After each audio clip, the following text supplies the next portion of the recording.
Janez Janša in Matej Tonin politizirata Slovensko vojsko. Z zadnjimi spremembami zakona o obrambi se je namreč odprla možnost, da v rezervni sestav Slovenske vojske vstopijo tudi pripadniki političnih strank.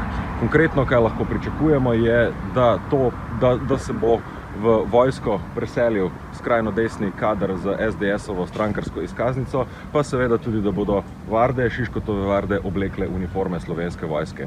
To je absolutno nesprejemljivo, vojska mora ostati politično nevtralna, zato smo v Levici tudi predložili amandma k temu zakonu o obrambi, ki črta sporno določbo, in ta amandma ponudili tudi ostalim strankam v opoziciji. Za razliko od večino drugih zakonov, ki jih koalicijski valjar preprosto potisne skozi državni zbor, za spremembo zakona o obrambi je potrebna dvetretjinska večina vseh glasov. Se pravi, če v opoziciji stojimo skupaj, lahko to škodljivo spremembo, ki bo v slovenski pravni red vpeljala SDS-ovo paravojsko na javnih financah, preprečimo.